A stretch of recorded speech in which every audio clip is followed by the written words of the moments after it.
How to clean and disinfect your home if someone has COVID-19. For common areas of the home. Each day, clean and disinfect high-touch surfaces and items. High-touch surfaces include tables, countertops, light switches, doorknobs, and cabinet handles. Put on disposable gloves. First, clean the surface with soap and water. Then, use a household disinfectant. Read the label to see how long you should keep the disinfectant on the surface. Have good airflow and ventilation. Follow instructions about rinsing off chemicals. Be sure to put products where children cannot reach them. To clean electronics, follow the manufacturer's instructions. Or use alcohol-based wipes or spray containing at least 70% alcohol. Wash dishes and utensils with soap and hot water or run them in a dishwasher. For sick areas or rooms of the home. A person who is sick should stay in a separate area or room and use a separate bathroom if possible. Only clean these areas if something gets soiled. This will help limit your contact. Have the person who is sick wear a mask. A caregiver may also wear a mask. Dedicate a lined trash can if available. Remove the gloves and wash your hands with soap and water for at least 20 seconds. For more on cleaning and disinfecting your home for COVID-19, visit cdc.gov/coronavirus.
How to clean and disinfect your home if someone has COVID-19.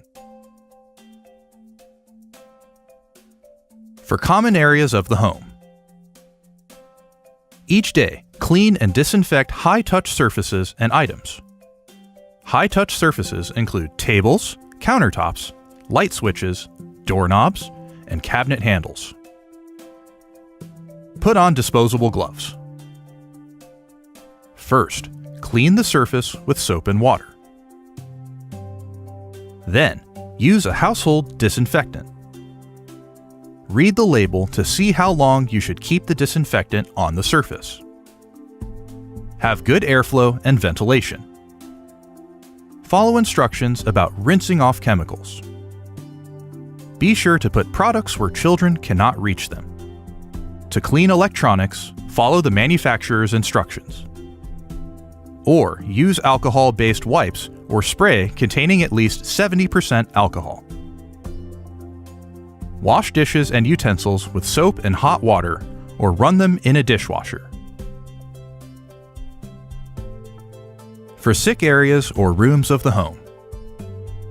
A person who is sick should stay in a separate area or room and use a separate bathroom if possible.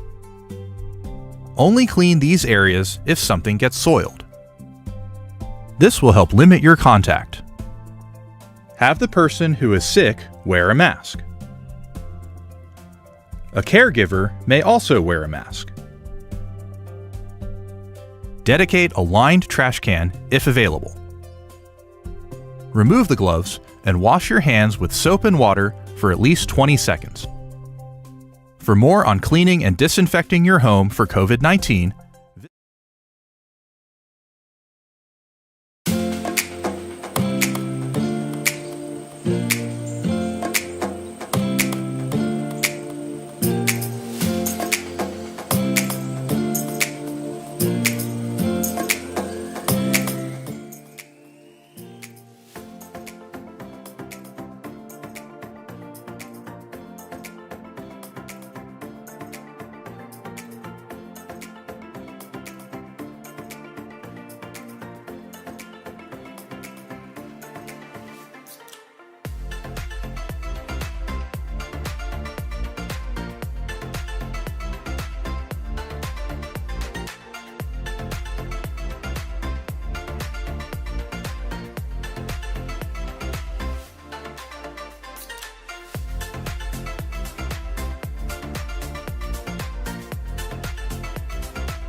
Second.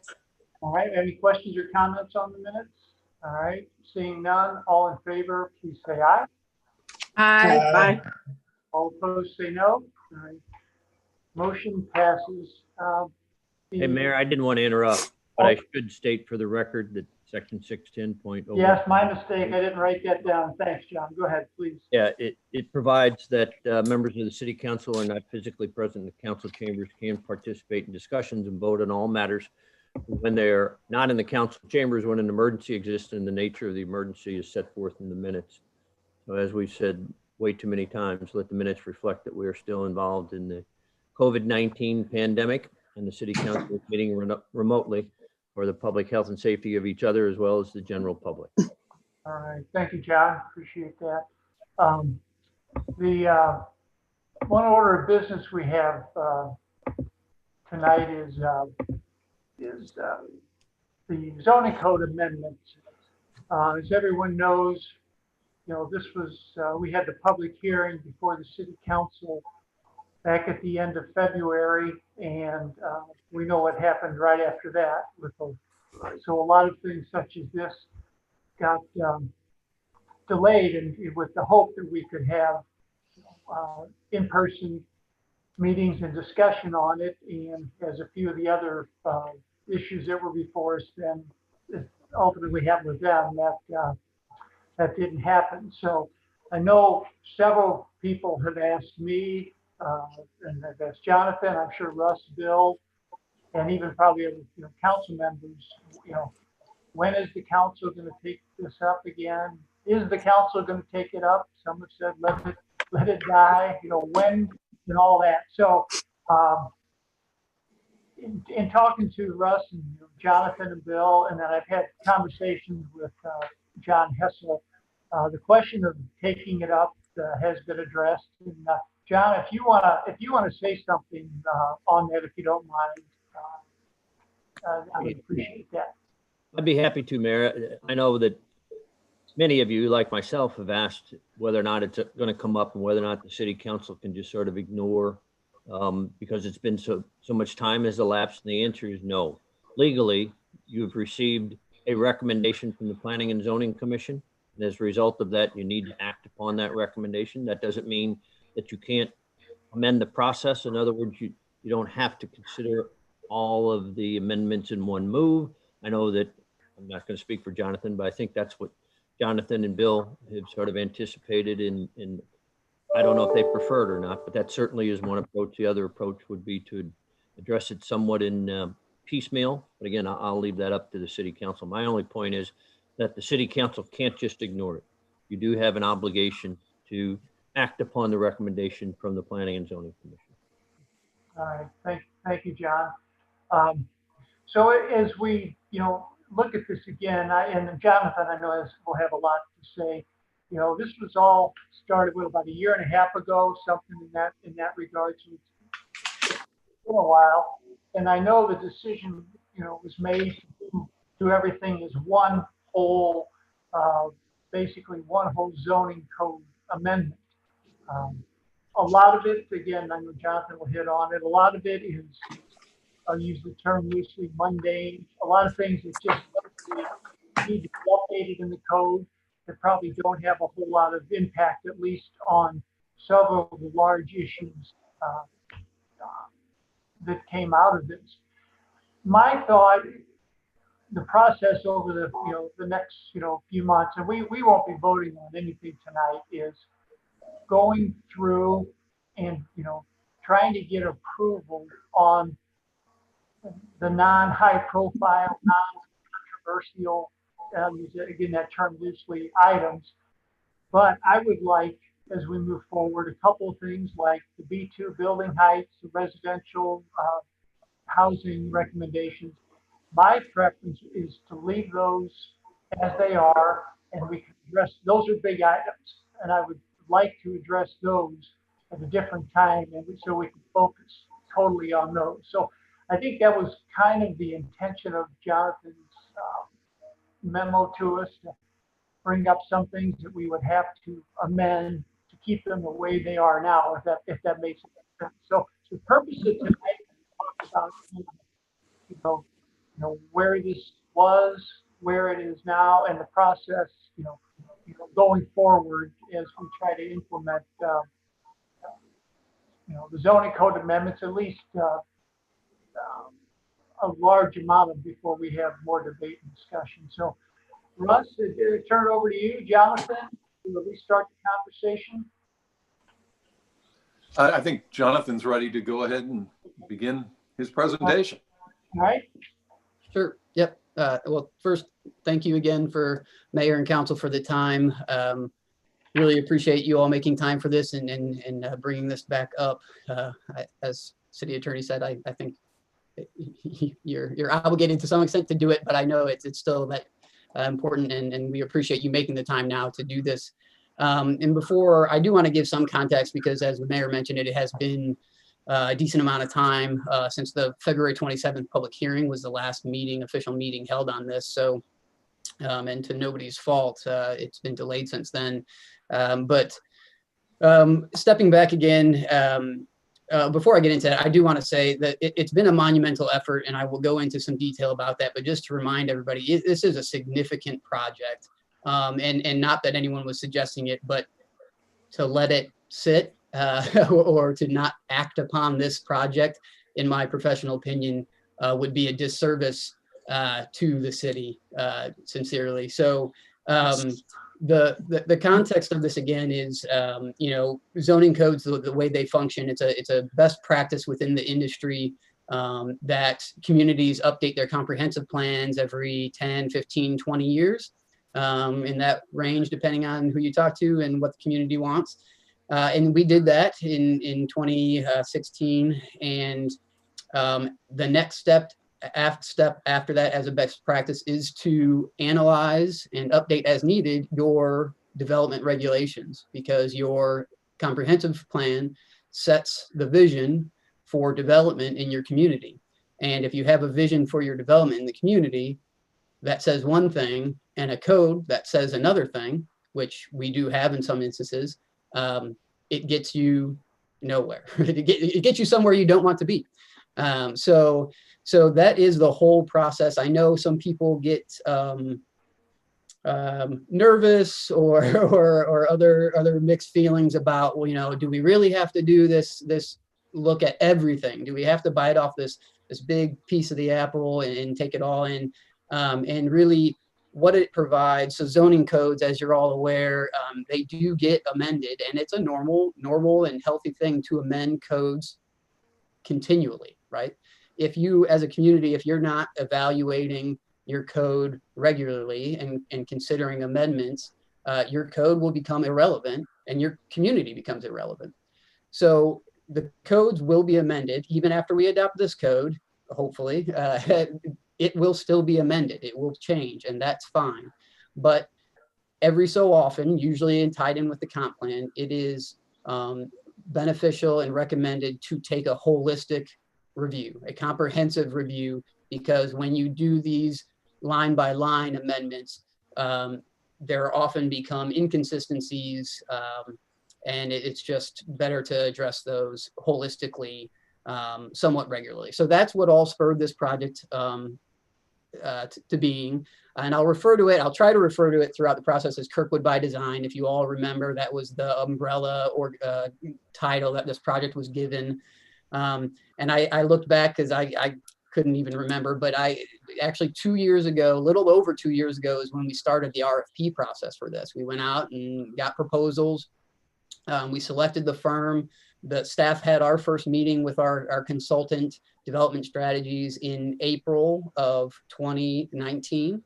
And so we had the kickoff meeting with them in April of 2019. So November of 2018 is when we put the RFP out, right? So this has not been a haphazard or rushed process by any means, but we met with the consultant that we chose after getting them under contract. We met with them in April of 2019. We then had a external kickoff meeting, a community kickoff meeting, early May of 2019, and that involved the steering committee, which, as you all probably recall, was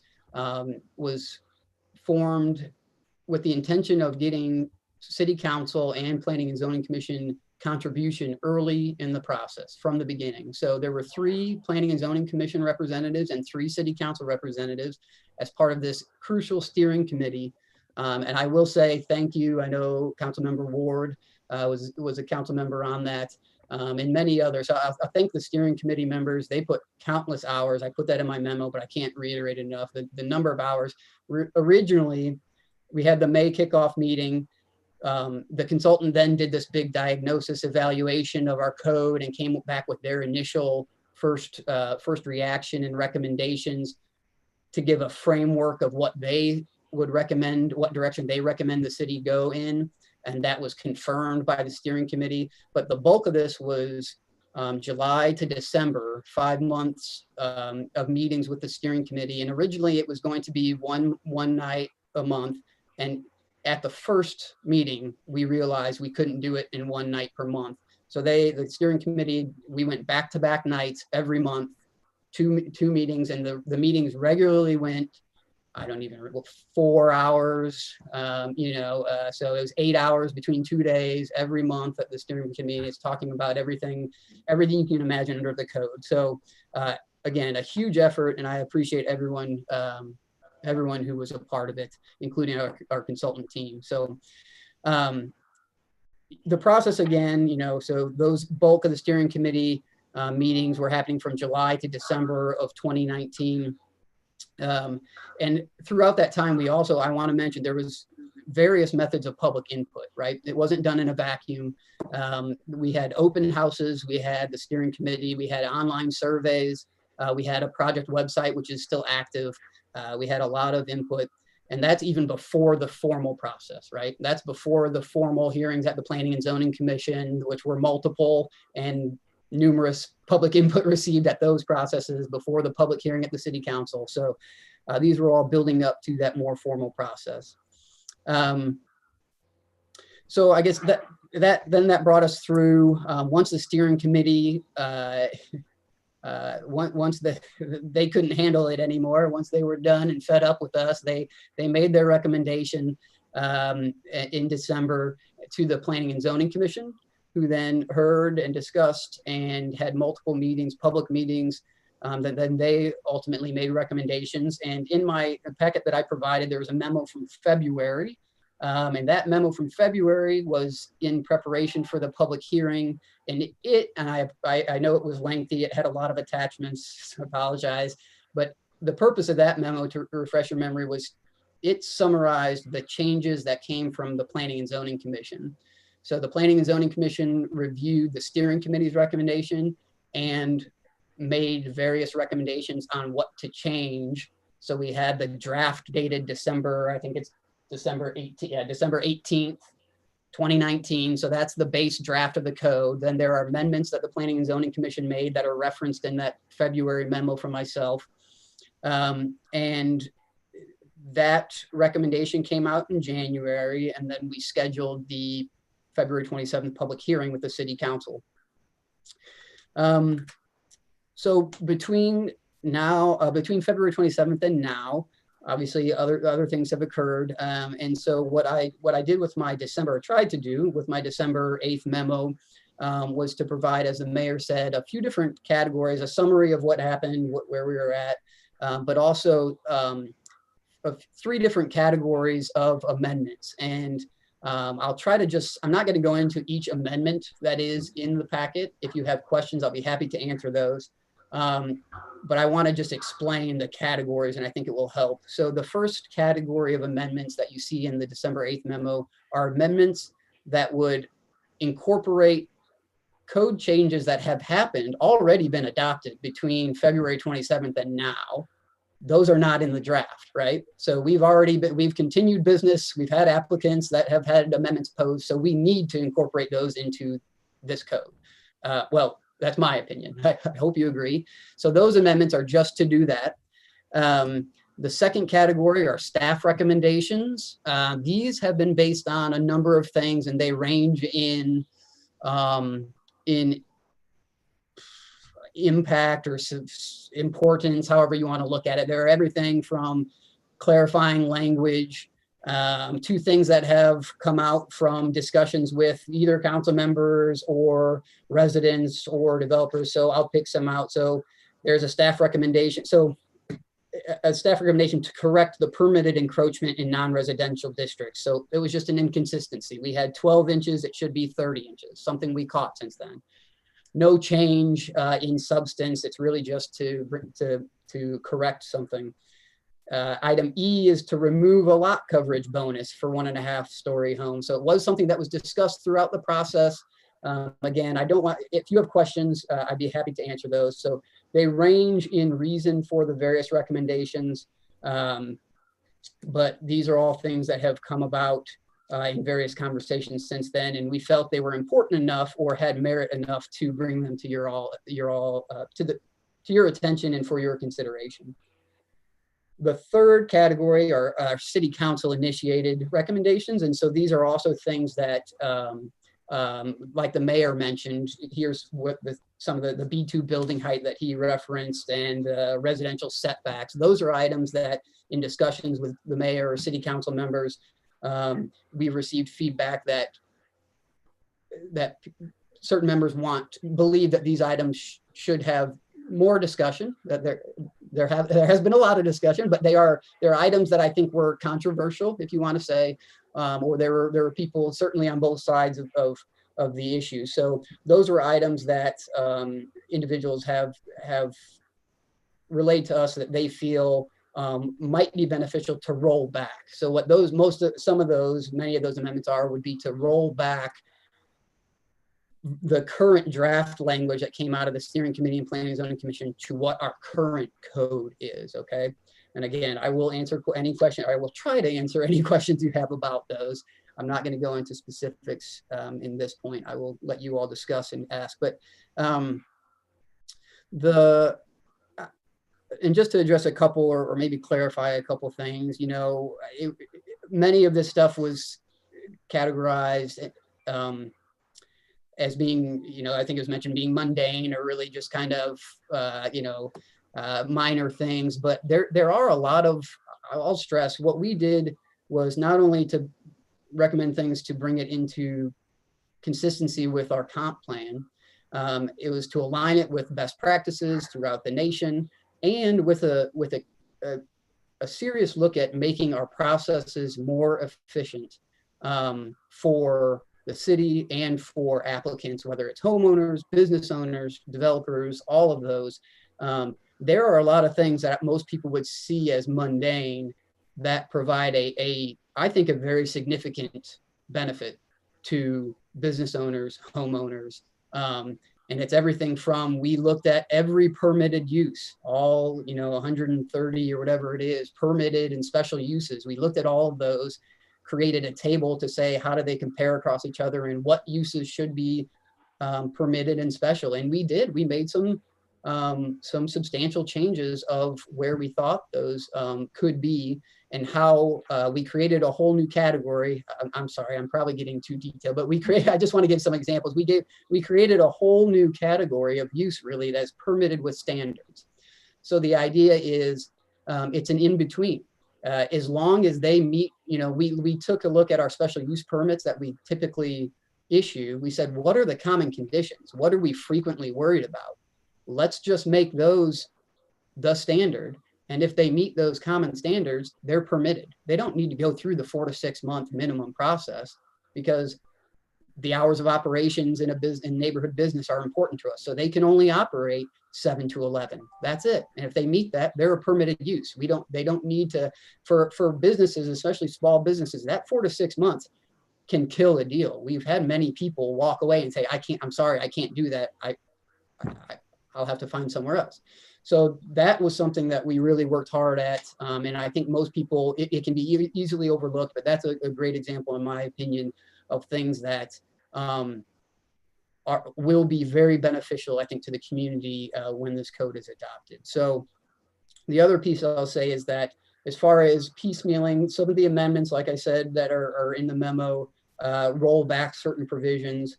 The code is completely, I'll say, restructured. It's not just that it was reorganized. The code is restructured very significantly So while we will do whatever we can to take the direction that you all provide to us, just know that I'm not sure that that picking, section 2542 of the new code and Frankensteining it with our section 220.8 now, it's not always going to work. So the code that we have has been structured in a way very purposely.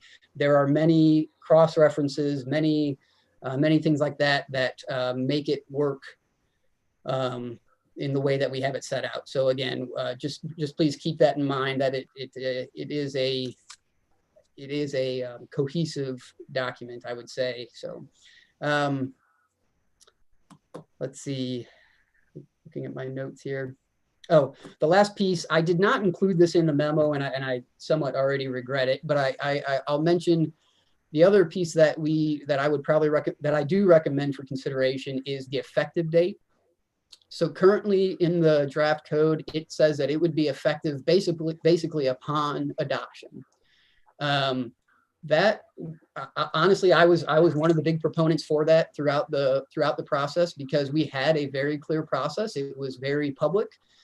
Developers, property owners, they were well aware of changes that were being or had the opportunity to be aware of these proposed changes, and I felt that they could prepare for that accordingly in their timelines. Since the project has been delayed, I think it is fair to say that homeowners and builders alike have had more uncertainty. We have not been able to tell them when the new code might be adopted. So whereas in January, we could say, well, it's going to be scheduled for public hearing in February and up for vote in March, plan accordingly. For the past 8 months, we have not been able to say that. So I've had discussions with a few individuals, and I think looking at that effective date and providing some delay to the effective date would be beneficial. Whether it's, I would recommend looking at maybe 60, possibly 90 days. That would be pushing it. I think these are beneficial changes, so I do want them to go into effect. But my concern is that there are property owners who have plans in the pipeline. There's a lot of work that goes into a plan, thinking even of single family development, right? There's a lot of work that goes into a plan before they even submit to the city. So if these people are doing that work and they have really, have not had the benefit of knowing this adoption timeline now, I think it would be worthwhile to consider providing some sort of buffer for the adoption that would allow that. And honestly, it would also provide a benefit to staff at this point, because we also have had to shift and go back to the current code and go back and forth. And there's quite a bit of administrative changes that we need to make, everything from our application forms to honestly training other staff about the new regulations with other pieces. So, and that's our consultant, we had in our contract actually a training component where they would come in and help train some other staff that's in charge of administering the new regulations. So again, I was a big proponent for getting the changes adopted as soon as possible and putting into effect originally. I think circumstances have changed a little bit, and I would recommend it's section 25 3, I believe, is the effective date. So it would just be an amendment to provide a delayed effective date to that. So again, I thank you all for the time. I will leave it there, and I'm available for questions. Thank you, Jonathan. And I think I used the word mundane, and I meant from the standpoint of that, not controversial. We don't have people talking about that. So that's what I meant by that. I understand there's a lot of important things in there. I'll look up the definition of mundane. I don't disagree with you. I think a lot of it would even put people to sleep, the majority of people. But I think for the handful of people that are going through the process, to the general public, I think it would be mundane. I just wanted to make sure people understood that it is impactful for many people. And I know we've talked, Bill, Russ, you and I talked a month or so ago, just in general on this. And in I threw out a term, and I'll use the percentage, 95%.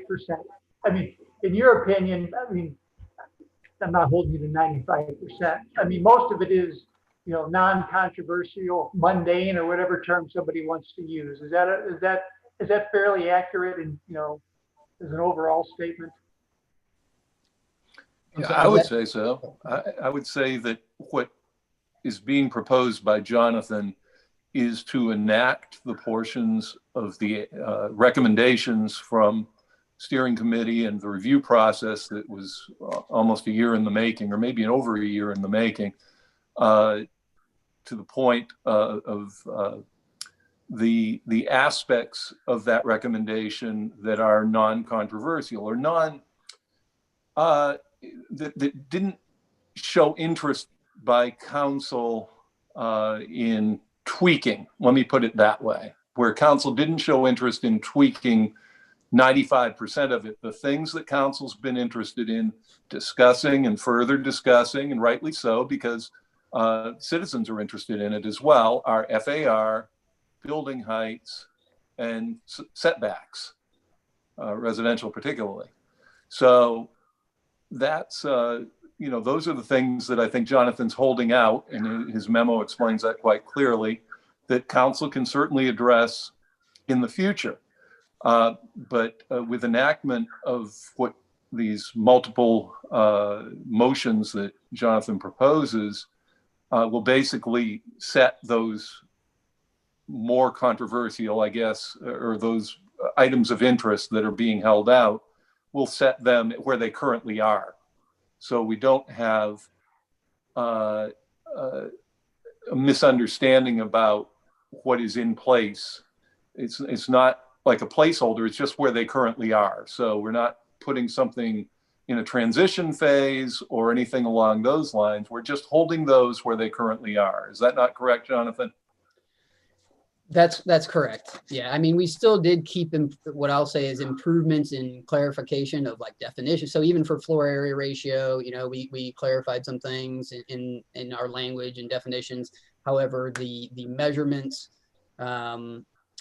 so to be clear, it would take a motion to revert them back to the current status. But the motions that were prepared would do that, would put them back. And you know, I don't know if I mean, if it's helpful, you all let me know. If it's helpful, I can kind of just use that FAR as an example of where it was today, where it was at steering committee, where it went at P&Z, and then now, you know, what it would go back to. But I don't want to go into that detail if it will not be helpful. All right. Well, thank you, Russ and Jonathan, for that. We have no particular order since it's not a council meeting night. So I assume all council has comments or questions, but I am going to start with Wallace, because Wallace is the only remaining council member from the steering committee. Wallace, you have anything you want to say initially, or you just go around the table first?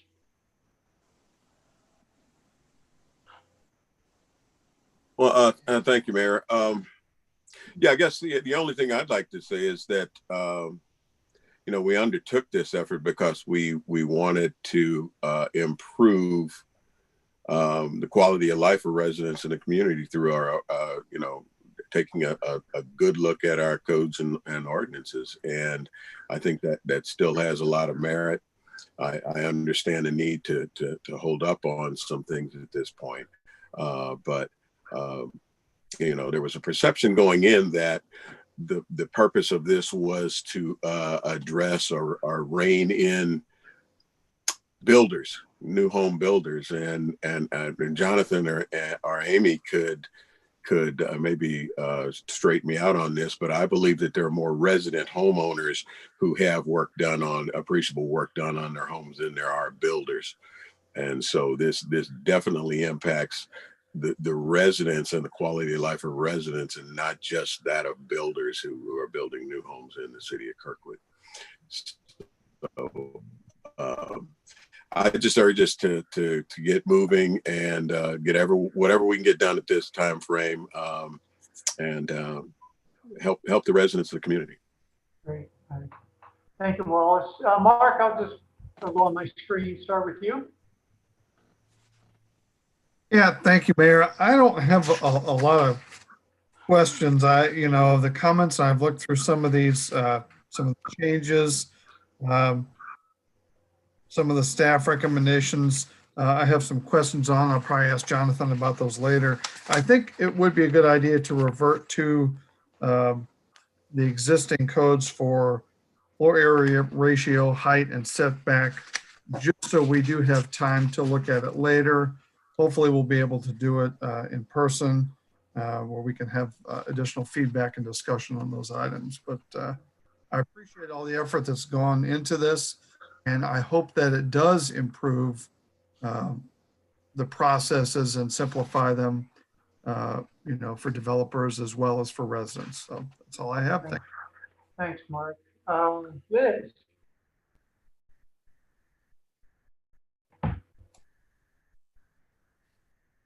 Thank you, Mayor.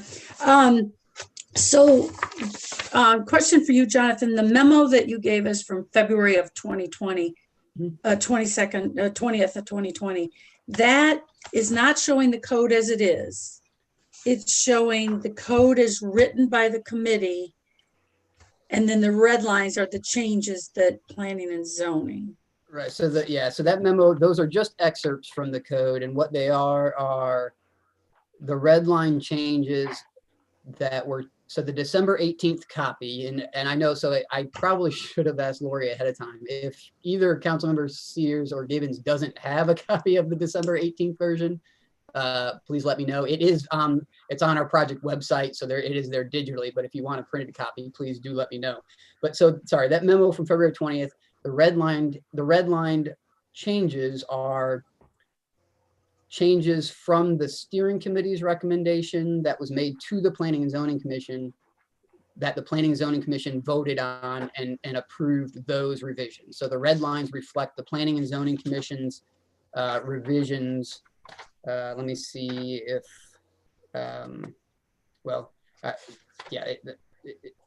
it reflects the Planning and Zoning Commission changes to the code that they made to the steering committee's recommendation.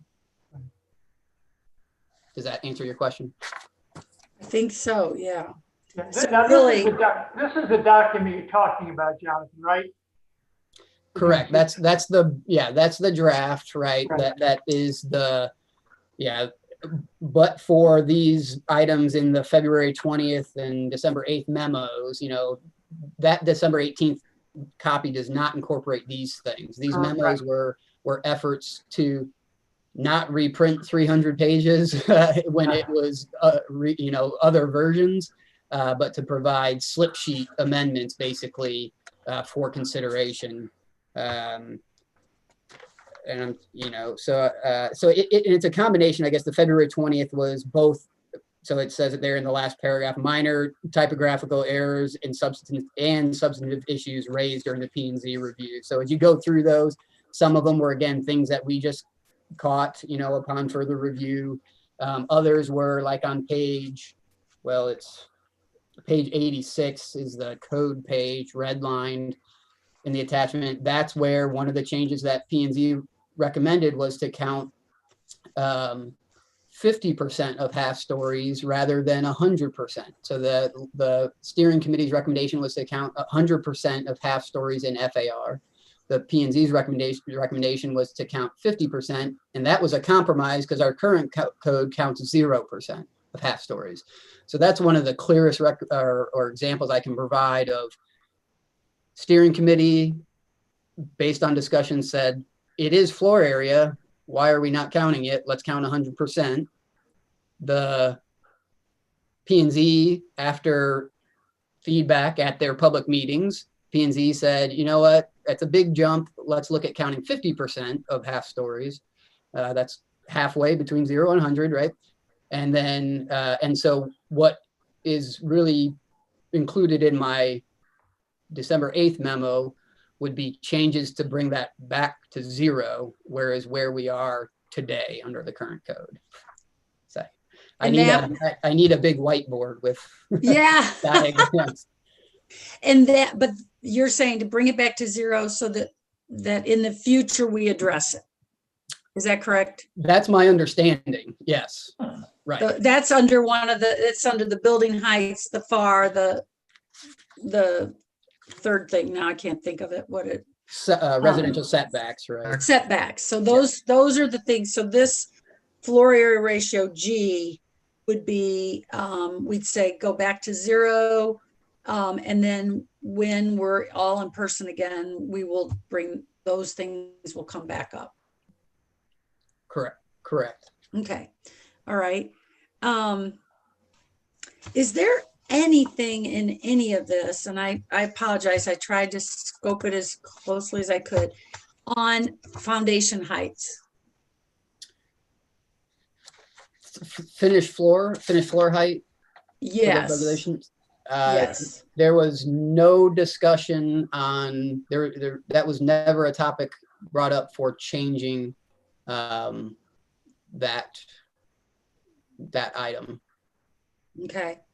That's something that I am very personally concerned with. I don't, and I know, yeah, Mark's nodding his head, because over in Mark's neighborhood, there's a perfect example of why there's an issue here. And my daughter used to live next door to what happened. But I mean, what I'd like to see is that when a building comes down, the foundation is kept at the exact same height where it is. It would just eliminate that's not just to be honest, it's not practical. So there are many homes that are slab homes that are demolished. And as soon as and a slab home is essentially, maybe a few inches above grade. Once you convert that to a crawl space and or a basement, it automatically brings it up. So I think that would certainly be a good topic, maybe for further discussion with FAR to kind of make sure, because the first step in that is making sure everyone understands where our regulations are today, because they are pretty tight. So we allow them to average the two houses on either side, and that's what they're stuck at. So they don't get to be any taller than either. They're at least, they can't be taller than both neighbors, right? so if there's one neighbor that's 3 feet up, or let me use a bigger number. If there's one neighbor that's 5 feet out of the ground and one neighbor that's 3 feet out of the ground, they get to be 4 feet out of the ground, right? And then everybody at least gets to be 2 feet, right, Amy? Yeah, so everybody at least gets to be 2 feet out of the ground, and really that's a lot for drainage purposes. You need to have those elements above out of the ground. But anyway, that's a good example. That is a very technical regulation that would require a lot of diagrams and education to get everyone understanding where that is today. So, but that's something that you think we could discuss when we're talking about these 3 other areas of conversation, FAR, height, building heights, and setbacks. Again, we can, even once this is adopted, I expect that things will be amended, going forward. So whenever you all decide, any of these things are still, just adopting this code does not close the door to future discussion on any topic. I would caution against, how do I want to put this? I would caution against just reverting everything back so quickly, right? I think there's kind of whiplash that can happen to some extent. However, everything is up for discussion, certainly.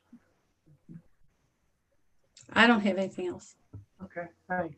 Let's see, Maggie. I just need some clarification on, here we go again, bike racks. So on page 181, 2567, is it saying that all properties on Manchester Road, no, it's saying that's it's Xing out all properties on Manchester and Kirkwood Road are exempt. So whenever it goes from not to yes and back to not, it gets confusing to me anyway. Right. So basically 181, 2567 bicycle parking requirements. Right. Correct. So that's saying they are required on Manchester and Kirkwood Road, correct? Yeah, so this is a change that the Planning and Zoning Commission recommended.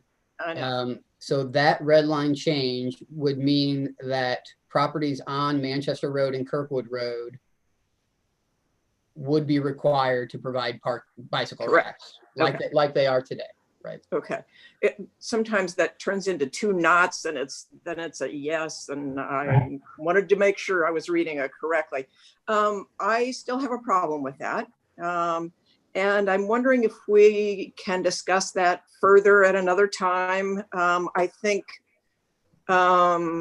addresses or businesses that are on like Kirkwood Road and Adams or something like that should have bike racks. The doggy daycare thing that has no access to it except on Kirkwood Road, I don't think they should have to have them. Because I don't want people to be riding down there on that part of Kirkwood Road. I don't want people to ride on Kirkwood Road at all, actually. So, and I think something maybe we could use would be Vision Zero and Complete Streets, and maybe refer to their policies of bike racks on streets like Kirkwood Road and Manchester. Let me, Maggie, if I may, again, I was getting confused with the knots and the I know. What is the current code on that right now? So the current code requires, it requires bicycle racks regardless of location. So it requires them even if you're located on Manchester Road or Kirkwood Road. The steering committee discussed, I think at Councilmember Dewey's suggestion, discussed exempting those businesses. And so that's the reason it's red and redlined is because the steering committee recommended exempting those businesses. And then P&Z recommended not exempting those businesses. Yes. So it was put in by the exemption was put in by the steering committee and recommended for removal by the Planning and Zoning Commission. So the P&Z recommendation to the council is to require bicycle racks even for businesses on Kirkwood Road and Manchester Road. And like I said, some of them I'm not giving a black and white thing where no, we can't have them or yes, we got to have them. I think needs to be a middle where some places they make sense, especially the more biking we want to have happen in downtown Kirkwood, but other places they don't. And an example is that doggy daycare center down there. I don't want them to spend money on something that's going to make things more dangerous for bikers. And I will say, I think some of the discussion at the Planning and Zoning Commission was, and I don't want to say this to dissuade further conversation, but there is a section of alternative compliance in there whereby the council is able to remove, exempt, reduce, or waive completely the requirement. And it lists factors that can be considered, which include, and not limited to, existing site constraints, proximity to existing bicycle parking, and the nature of the proposed building or use. So I think the Planning and Zoning Commission felt that there was adequate room to exempt on case-by-case basis. And again, I'm not saying that might not go far enough, but just want to bring that up because that was part of the discussion. Okay, I didn't know that part of the discussion. The other part, like I said, that I would like to have part of the discussion is looking at Vision Zero and Complete Streets and referring to them as well as to what they would suggest. Good. Yep, that's it. Oh, no, there's one other thing. I'm sorry. And this is, no, I'll talk to you later about it. It's just wording. So we can talk about it later. Okay. All right. Kara. All right. I guess I just want to preference, I think everyone knows this, but I work in construction. So I work with a lot of developers. And even though like the things I'm seeing wouldn't tie into Kirkwood, like developers aren't stopping, just because a lot of other industries are slowing down right now, they're not. And I think it really does behoove us to get this back on our radar get back moving this so that we're not left in the dust or kind of scrambling in 6 months to a year. And then, left holding the bag on stuff. So there's that, just kind of my day job professional opinion. And then I read something the other day that said a good city doesn't have an end date. And the kind of thought behind that was exercises like this, that we're constantly changing our zoning codes, and what made sense even 15, 20 years ago doesn't make sense in single family or commercial buildings. And so, I really want to thank the steering committee and all the staff that have helped bring this together. I'm glad we're getting it back on our radar. I think as a council, we need to look at those other 3 items and maybe see about getting on the books another work session dedicated to each of those things, just to keep this momentum going. And then the other thing I wanted to say was the way this process was handled from the get-go was really inspiring to me. I know a lot of cities and the county and state level are grappling with how to get public input. And the way we had that website and the open houses, like I saw a lot more engagement with our residents that normally wouldn't participate in public hearings or send us emails. And I think they felt connected to something that they usually wouldn't. And I just want to commend not only the steering committee and Jonathan and Bill and everyone, but and Amy, but I also wanted to see, how we can maybe make that the norm going forward, even as council members. How do we get more public input and interaction and think outside the box? And I guess that's all I've got. So thanks. Thanks, Kara. Bob? Well, I don't have much to say, but I do like the idea of bringing this up and bringing it forward and taking a vote on it, leaving out the 3 components that are reverting those to the current code. I like that idea quite a bit. The only other thing I want to mention, since it was brought up, Liz and Mark, if you don't like if you think that the floor height requirement is an issue, please come to my beautiful street, where the older homes had very high. The house I grew up in was probably one of the highest in Kirkwood as far as floor height. And the newer homes built were at a much lower floor height on purpose by choice of those builders and homeowners. So the variation of floor height ratio does not bother me in the slightest. I think it's perfectly appropriate and can fit in nicely. And historically, some property owners purposely, like Wallace can attest, the comparison between his floor height, which was built after the house next to him, is much lower. Wallace, your floor height of 302 Altus is probably what, at your top of your first floor? Yeah. So and my kids suffered no, meaningful psychological trauma from living there. So it's been a good thing, Bob. Well, at least not from the floor height, but maybe because of your neighbors.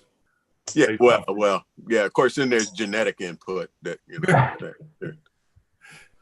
But that's an aside for down the road. But that's where I stand on this. But I do like this proposal and the way to handling this going forward. All right. So, thank you all. Anything else from council on any particular? Kara. I forgot something. It was tying in with the public input, but if we do go ahead and we put this back on our agenda, I think it might be a really good idea to not do a push, but maybe a more detailed outreach to our social medias or whatever, just communication wise, so that citizens don't think we're trying to push through some of the more scandalous options. Yeah. So that's all. And we will do that. And this item, it's not going to be on next meeting.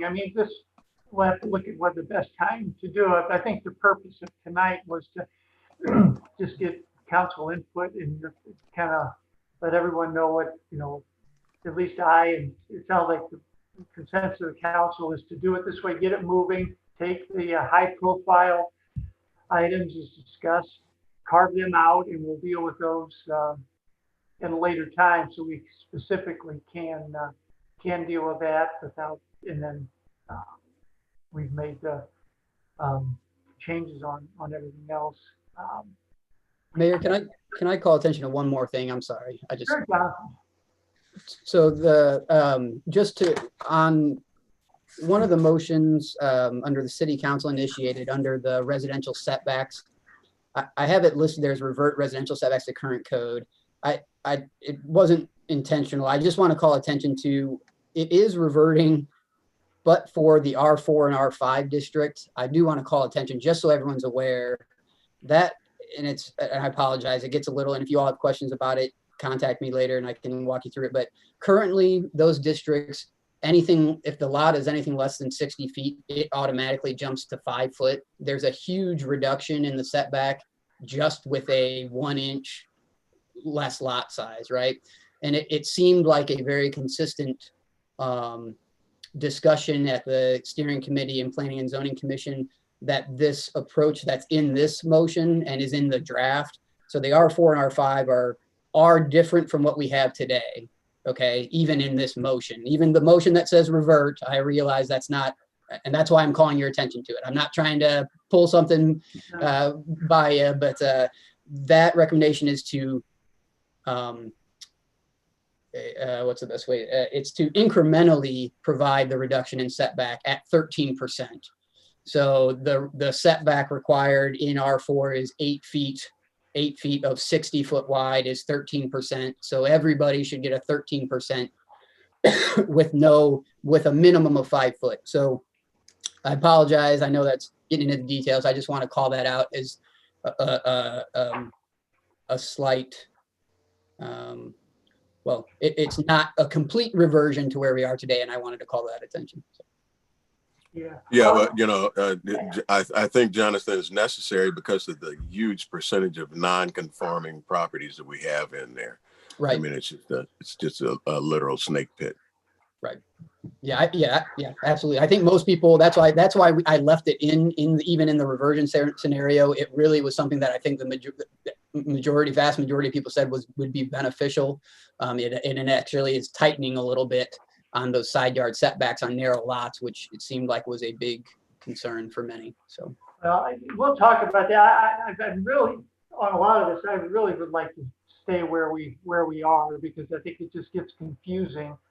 But we can have more conversation, as others will, on, changing, we're talking about certain areas, whether it be the residential or the B2 building heights. I think it's going to be more confusing and not good for discussion if we're going to do, well, we'll tweak this one or that zoning district or that one, but we can have more conversations on that. And before this is on an agenda, we'll have a lot, I should say a lot more, that's unfair. We'll have more detailed information as to, because I'm sure there'll be questions on some of the motions and some of the things before we vote on it. So. All right. Anything else from anyone? All right. Very good. Well, thank you all. Jonathan, thank you for your persistence and patience getting ready for tonight. Amy, Bill, Russ, everybody for all they've done. I guess we are adjourned and we'll be back at it next Thursday. So see everybody then. See you then. Thank you. Good night.